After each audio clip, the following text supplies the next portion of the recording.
And welcome to another episode of the Nutty Networkers podcast.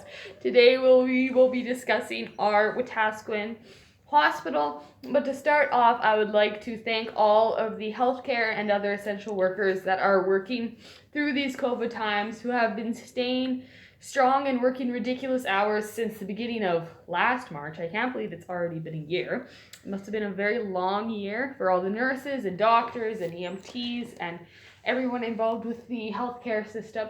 So I just want to say thank you. I know that it can be a normally stressful job just on a normal year, and I can't imagine what they're going through in the middle of a pandemic. Okay, to start us off, we will just be giving you a little bit of history. There's a lot, but we've been around for a long time. So, in 1879, the first white people immigrated here. They were the Lucas family. They started a farm. You can learn all about them in our Weird and Wonderful Wetaskiwin exhibit that we made. Yeah, we actually do work at the museum sometimes. Come check us out. Thanks, Joe. Great plug. That was one of your less subtle plugs.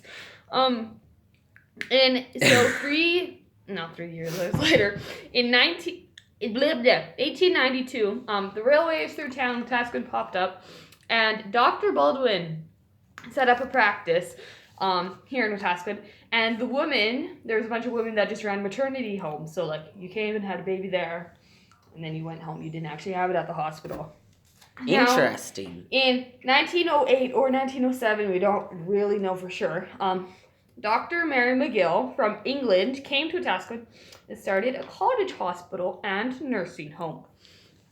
It in 1908, the Scandinavian Hospital, that's what it was called, it was furnished by the Scandinavian Hospital Ladies Aid Society. That's a thing? Long name. Yeah, it's a real mouthful. That was a thing. Huh. And they furnished most of the rooms.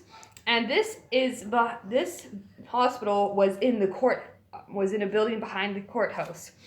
And it was pretty small, but it was actually, like, really up to date for those times. So, like, we look at it and be like, oh, 4 beds. That's not much. But like, in 1908. And especially in, like, a smaller community. Yeah. It makes sense. So, they had a matron, a nurse, a cook, and a couple doctors. They had 4 beds, an operating room, which is, like, wow, amazing for that time. Cool. And a maternity ward. So, people were no longer just having babies in a random house. Person's house. So, for such a small hospital and such a small community at the time, I mean, it was growing, but that's still quite a lot of services. It is. It's a great amount of services. But by 1912 rolls around, we need a larger hospital here in Wetaskiwin.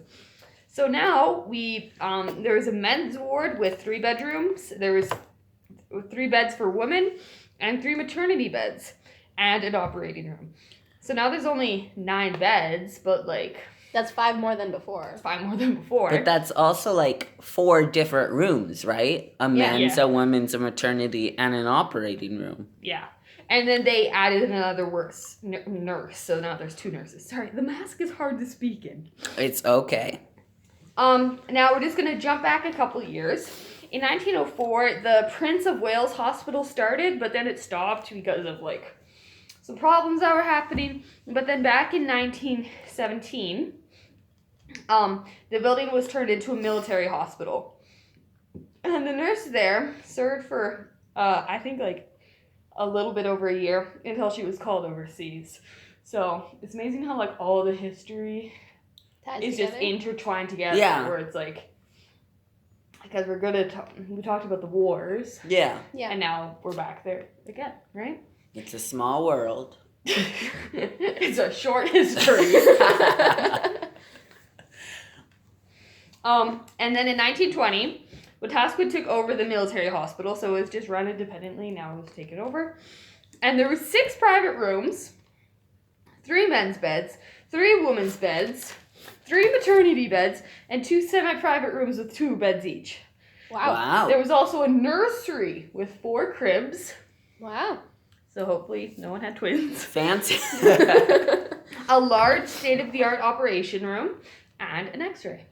So this entire time we've had an operation room, which kind of surprises me because I wouldn't think that such a small town would have an operation room to begin with. Yeah. Yeah. And, like, its own room. It's not like there's the bed and then there's the operating table. Yeah. Like, Yeah. they're separate, which is nice, right? Like, if you're recovering from surgery, you don't want to be looking at the table that you were sliced open on. That'd be nice. Anyway, so now we have an x-ray in 1920. So, like, that's 101 years ago. Wow. Wait, it's 2021. Okay! I'm sorry, sometimes I forget the date really badly. No, it is 2017. Okay, cool. Nah, no pandemic yet. No, not yet. Oh, that was also at the time of the Spanish flu pandemic, right? It was 1918. All this Look at us. history. Yeah. Look at us being smart, applying the skills we've learned in school. So this. What skills? So they expanded the hospital, their current hospital, during the time of the Spanish flu, which kind of surprises me. I would think that, you wouldn't be expanding at that time. Or maybe you would have to expand. Yeah. Yeah, I don't know. We couldn't really find a lot of information about the Spanish flu in Wetaskiwin. Yeah. But, next shameless plug, if you want to hear more about the Spanish flu and other historical pandemics, hop over to, well, I guess you're already on our YouTube channel. But go check out our October podcast where we talk all about history. We talk about history every podcast show. Historical pandemics.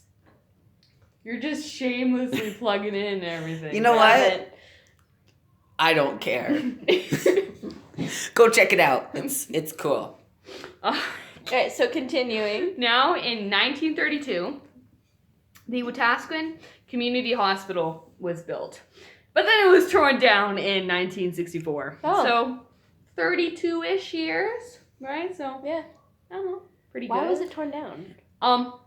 You know what? It didn't say. I think just like structural damage. Oh, that would make And it was sense. behind the courthouse.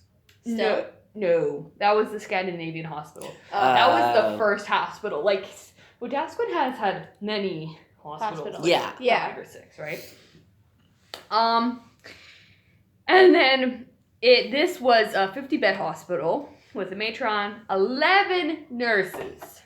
Wow, getting fancy. So Yeah. that's like 1 nurse per 5 people. And this is in Yeah. 32? Yeah. And they had a cook and A 3 cook? maids. I don't even think hospitals now have cooks. Yes, they do. Have you ever They're been to a hospital cafeterias. cafeteria? Are you okay today? No, but like I was thinking the cook that would like make gourmet meals for all of the patients. Did they have the prison cook, like the courthouse cook come? You know what? Oh, maybe they were Probably. brothers. Oh, the person who watches the courthouse. Conspiracy So theory. this is what happens. You get shot in a shootout because of course Wetaskiwin's an old western town in 1932. Yes. Walk all in your cowboy getup and you shoot someone because you just robbed a bank. So what happens is you go to the hospital, you get a gourmet meal while they stitch you up. Then you move over to the prison, get a gourmet meal there, but from his brother. Well, his brother's wife. Okay, this is none of this is accurate history. Don't listen to anything he said. But I mean, his brother. Maybe they were brothers. Maybe the one brother ran Maybe the it was the courthouse husband jail, and wife duo. and Maybe the jailer was a community cook. I don't know. We will never know. Yeah, they had a cook in the Scandinavian hospital. Oh, why didn't you mention that? I mean, I would have gone if having there was like a cook. I would have gone to prison if there was a cook. Getting homemade meals? Yeah. Yeah, like That compared to sounds just pretty like great. chicken nuggies and Did you just boxed say chicky apples. nuggies and boxed apples? I'm trying to stay current with the times. Well, why don't you just like mention a cardboard water bottle box or something with your chicky nuggies? Okay. Back to the hospital. Okay. So in 1944, so about 12 years after the Wetaskiwin Community Hospital was built, a maternity wing was added. And it's also interesting to note that I think in 1908, Wetaskiwin had the largest, like the Wetaskiwin Hospital delivered the second most babies, with Calgary being the first. Wow. In a section of Alberta. To think that Wetaskiwin could do that. Like, I mean, I look at Wetaskiwin now, and I love Wetaskiwin, but Yeah. it doesn't seem like it's one of the most medically advanced. Or Right. Yeah. Yeah. And I'm not I didn't look into the Red Deer Hospital to compare to this, but I'm just like, if we had that many babies, Yeah. it's pretty good. I guess maybe that was the boom for Wetaskiwin. Yeah. And the population. Because Wetaskiwin just kind of popped up Yeah. with the railroad. Yeah. In 1916, and then it just had a little baby burst, and I guess we've just been Growing since then? floating since then. I don't know. Are we at our peak? No. I don't know. No. Maybe our population will go through a baby boom again. Definitely. Anyways, so then in 1953, so 10 years before it was torn down, there was a medical wing built. Now, I don't know what a medical wing exactly is in a hospital. So a medical wing was put onto a medical building. Well, maybe that was their version of an emergency room. Or... Oh, maybe. See, this is why we have Anna, because See, she's just intelligent. That's immediately what I thought of, because medical wing, then you have a separate emergency room now. So I would think that the medical wing would just be where everybody who's gushing out blood would be going. Yeah. And then they also added a nurse's residence. So you could actually live there. A nurse's what was that word? Residence. There we go. Okay. A residence. A residence. And do you know how many nurses there were at that time? At that time, there were 11 nurses. Oh, so they all lived together. And the maids and the cook, who might have gone home to the jailer. Bounce between the hospital Busy, and the jail. busy household. And then, so, yeah. And then, and then, so I found this interesting little tidbit of advice. We like Timbits. In 1961. Well, this is... So 3 years before this hospital was torn down. 800 patients were taken care of.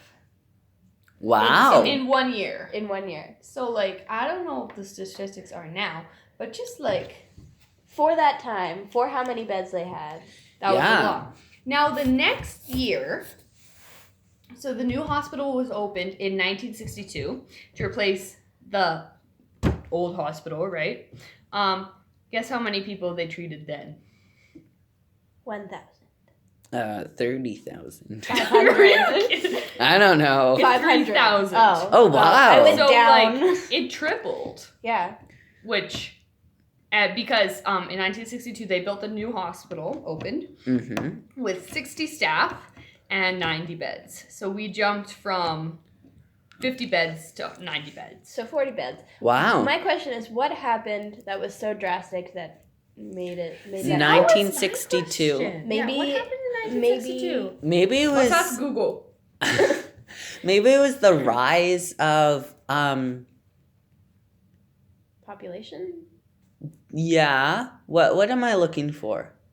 The fall of home remedies. Because, back then Yeah. everyone was like, Yeah, oh, herbs you have whatever, we're just going to give you this. And, I'm not defacing. No, Yeah. defacing is not the right word. What's the right Discrediting? word? Discrediting that. It's just medical advancements. I don't know. Yeah. Esther, did you find something? So, the world in 1962, I'm getting this off of theatlantic.com. Usually, before we use websites, we, fact check and, double cross and whatever. I'm just going to read this straight off the internet. Please don't copyright me. Half a century ago, the space race was heating up and the Cold War was freezing over. Oh. Soviet missile bases were discovered in Cuba, triggered a crisis that brought the U.S. to the brink of war with the USSR. Huh. So, like, that has nothing to do with medical stuff. Or with Canada. But I'm assuming that, like, with the Cold War, medical advancements must have gone up, too. Yeah. In 1962, the last 3 hangings of Canada took place. Interesting. Fun fact. Yeah. Maybe because they had more beds, people felt like they could come in more often. Yeah. Or slightly smaller things that, it's on the brink of being a home remedy thing, but you're also like, maybe I should go to the hospital to get proper stitches. Yeah. So it's more so a possibility that people are like, oh, maybe I can go in more now because there's more beds, which means that, there's more room. Yeah. Also, in the 1960s, I'm just going off of, like, social studies memory here, so I might be wrong. I believe that's when status Indians, quotation, they're not actually called Indians, they're First Nations people of Canada, were allowed to vote in federal elections.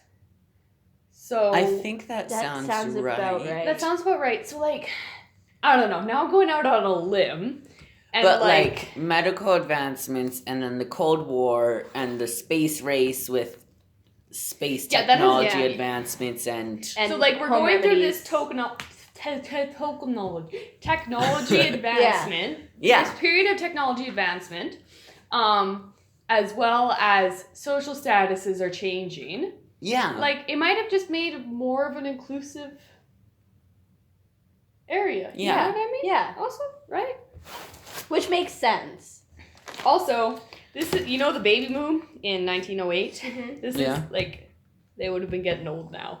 So it could just be that a bunch of people are dying. Esther! So, not that they're dying. They may just be getting injured more. So they're, like, 55 years old now. Yeah. So they have grandchildren. So they have, but, like, a 55-year-old. Yeah. Right? Okay. So now I have a personal story that I found. I'm going way over my time limit, but you know what? We don't have time limits here. As you can see in past podcasts. But not podcasts. Podcasts. Go check them out. I kind of like podcasts better. Yeah, podcasts. Yeah, I like that name. Okay.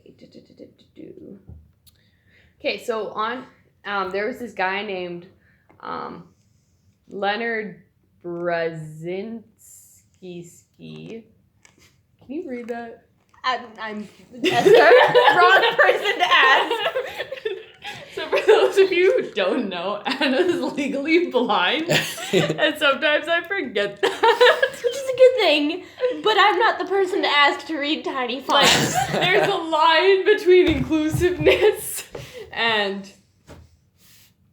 Leonard Brzezinski. Brzezinski, thank you. Brezezinski? You know what? If your last name is Brzezinski, please tell us how to pronounce it. Requested that he go to the Wetaskiwin Hospital. He was born in Poland, and he served in the Polish army during World War II, and he had a hard life. He was imprisoned by the Germans in a prisoner of war camp, and then the British liberated him, so yay! And then he joined the British Army, serving in Africa and Italy. He immigrated to Canada in 1946 at the age of 34, so a little bit older to be in, like, 35 years old. Like, yeah. You've lived a long, like, especially his life. That's a long life you've lived.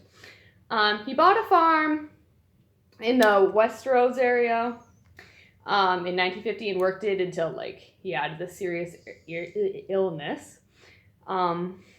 He cleared the land himself. He works the farm all himself. Wow.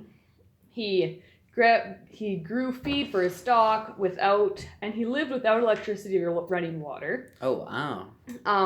And then he got super sick, so he had to go to the Wetaskiwin Hospital. Now, I'm telling this story is there's an open-air courtyard that is dedicated to this guy. Really? Cool. So, like, yeah. So Neat. there was this man who, like, insisted on going to only Wetaskiwin Hospital. Like, it sounds like they wanted to take him somewhere else. Yeah. Yeah. And they're like, oh, there's this guy who and then they built That's a courtyard cool. for him. Nice. But then also, if we do a little speculating, if a bunch of like when was the baby boom? Like the big baby boom? I don't know. Like after World War II. Yeah. So. Isn't the generation called the baby boomers? Yeah. Yes, the boomers. Yes. Like okay, Like boomer. the 40s. No. No. 19 between The 60s. Yeah, in the 60s again.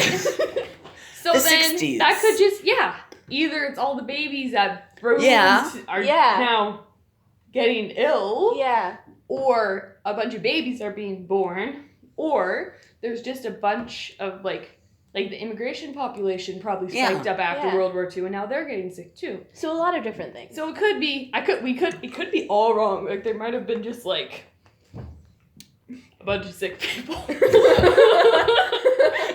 That year, just a bunch of people. Just a bunch of Let it people. in. I'm sick. And even like that relationship of trust, like Yeah. right, like I'm not really sure about this like 4-bedroom hospital. Yeah. But now, you're like a legitimate hospital. Yeah. I'll go. Yeah. Right? Makes sense. But yeah, the growth is important because that must have helped the hospital grow even more. Yeah. Exactly. And actually, if you go to the current Wetaskiwin Hospital, there's a history in what's it called? Lobby area thing? Lobby, yes. Yeah, I read it once. I tried to remember what it was. I was going to go and take pictures and like write about it for the podcast, but then I figured we're in the middle of a global... Yeah, you kind So of can't walk into the hospital just, for no be like, reason. Hey, I'm going to waste your time. Yeah, I haven't been to the Wetaskiwin Hospital in a long time, I think. I went just recently I guess for that's blood a work. blessing. Yeah. All right. Anna, Yes. you're going to talk about... So I stopped in the 1960s. So you got to make the jump. Oh Okay.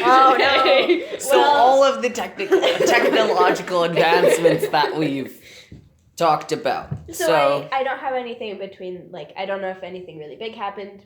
Probably an expansion. A lot of expansions. Yeah. Between the 1960s and now. I don't know exactly what those expansions are, but I do know, like, our current hospital has so many different technologies and different services that they have, which jumping from, like, a 4-bed hospital way back when to 3,000 people in 1 year. Yeah. In 62. Yeah. And now. And then now, where the hospital is, I think it's quite a big hospital, especially for Wetaskiwin.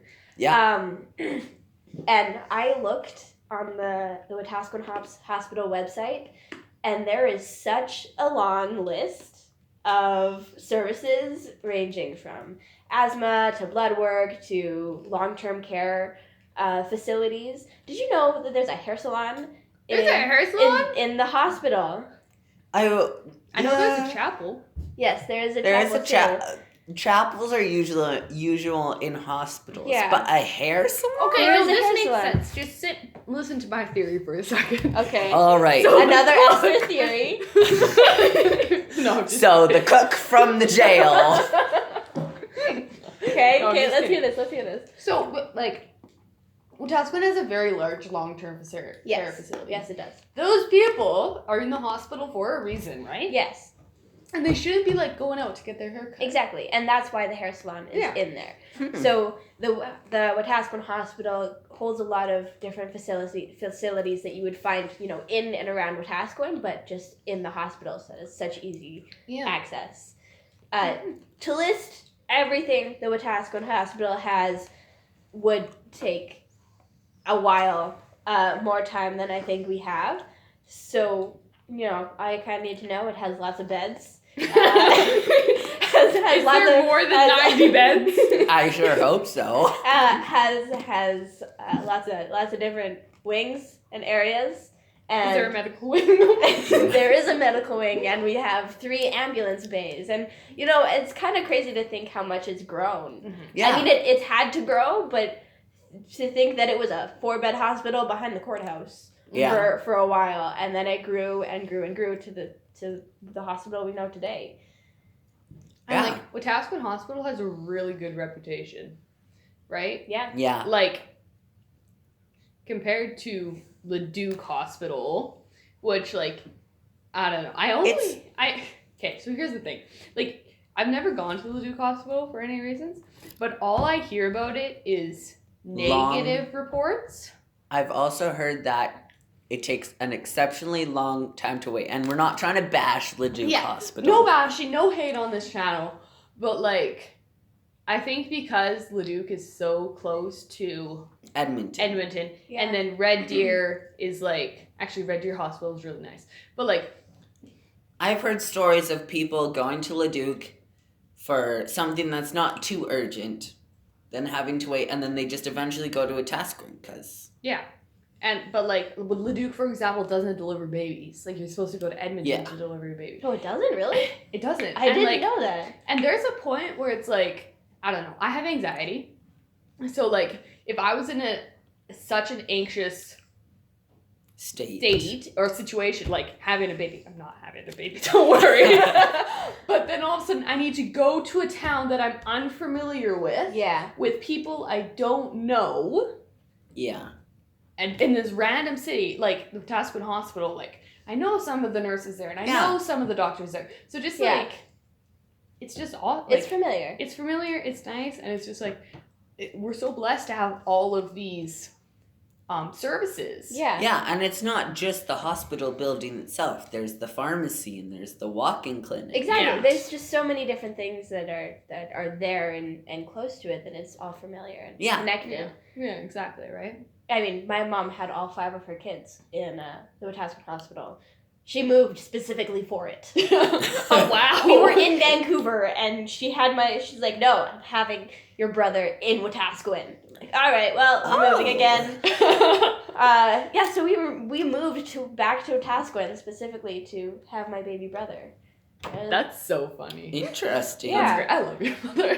No, I want to go to a hospital that I like. Speaking of funny stories about the Wetaskiwin Hospital, I have a few, but we'll just keep it at one because we've gone for a bit. And that's okay. We like talking because... And we hope you like listening to us. Yeah, if you don't, let us know, and let us know some constructive feedback. Yeah. Not just criticism, because we're still people. We are people. We have feelings. To the 6 people who listen to our podcast. Yeah, so I guess I should have some context. I was going to a day camp in Leduc because Esther and our older brother were going to school there. And it was at the LRC, great place. And we made these little maracas out of, like, dried chickpeas. And I went home that day, and I watched Cheaper by the Dozen. It's an amazing movie. I love it so much. It's literally my life. And I get up to the scene where the kids are gonna prank isn't it their older brother? Their sister's Their sister's boyfriend. Sister's boyfriend, fiance, sister's significant other. And then there's this rotten meat on the it's not rotten, it's just raw. There's this meat on the counter, so they're gonna soak his underwear in meat, so then the dog bites his nuts off. No. But so you get what you can we get need. the rest, yeah. And then, in order to keep the smell out, they stick cotton balls up their nose. And children that may or may not be listening, or parents of children, or grandparents, never let your children do this. Especially with chickpeas. So little 4-year-old me decided, I should try that. That looks fun. So I stuck 2 chickpeas up my nose. After I realized that, it was not good. I got one out, but the other one was just too far up there. And then you know how when you cry, you you sniffle? So it just went higher and higher up. Okay, so I'm going to jump in here. I'm like 6 years old at this time of the story. And Sam is having his buddy over. Sam's about 8. has his buddy over. So he's on the bus, and I'm like chatting with Sam's buddy, and we're gonna go, and we're gonna like make Joe's life miserable. Little do we know, he doesn't need us for that. So then we go in, and Mom is like trying to take the bathroom door off its hinges because Joe locked himself in the bathroom because he's so embarrassed. At least that's how I remember it. I don't know if that's actually what happened. I don't remember locking myself in the bathroom, but that sounds like something I would do. It sounds very possible. Like, Mom's trying to get in the bathroom, and then we get home, and she stops, and she, like, gives us snacks or whatever. Like a good mom. Because snacks are more important than you. Because we're banging on the door, and she's like, no! Like, just leave him alone, let him come out by himself. And then I think we just left you. So, eventually, we go to the ER, and the Wetaskiwin emergency room. I've been in it a few times, I think mostly just for inflamed tonsils. When I was younger, that happened a lot. So we get there, and we wait, and like, it's a normal thing to wait, because there are people dying while this 4-year-old has this chickpea in their nose. So, of course, they're not going to prioritize a 4-year-old. But eventually... No, it's not about priorities. It's also, like, we have a certain number of staff, and we have a certain number of nurses, and you don't have an appointment, so you just need to, like... Yeah, wait. Until we have the resources. Like, if someone comes in dying, like, we're going to prioritize them. But, like, it's a waiting room. Yeah. Yeah. So they have this 4-year-old with his very loving, caring mother in the emergency room, and this kid has this chickpea halfway up his nose. So what eventually happened is, I can still picture it to this day, is this doctor just puts his finger and plugs my other nostril and tells me to blow as hard as I can. And I do, and he's like, no, you need to blow harder. And I do, and he's like, you need to blow harder. And my mom's like, Jill, if you don't blow hard, they're going to have to cut your nose off. Because that's what moms do. So I blow as hard as you can, and the chickpea shoots across the... exam room, I think they're called it. And it just shoots, and it's like slow motion, like in the movies. Dried chickpea filled with snot just flying, and then it lands on the floor. And I'm relieved. My mom is laughing her head off. The doctor is like, why the heck did he do this? How clear was your nose after that? I don't know. I don't remember anything after that. But yeah, that day camp. I didn't go to the hospital, but now that I think of it, that day camp was quite detrimental to me. Like, I was running to the truck afterwards, and I just face planted, and my lip was so swollen after that. But yeah, we left the Wetaskiwin Hospital. I was gonna say exam room, but emergency room. I don't think it's the day camp's fault. I just think you're an idiot.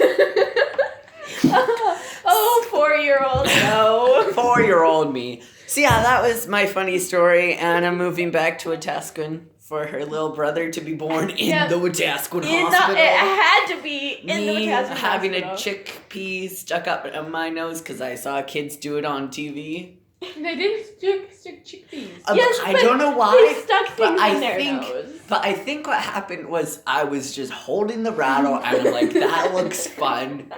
Because I didn't understand why they were doing it at you're the time. 4. I wouldn't expect you to completely I actually comprehend. didn't realize why they were sticking the cotton balls in their nose until I watched it like 2 days. a handful, not 2 days ago, a handful of years ago, and I'm like, oh, that's why. And every time I see that scene, it brings me back.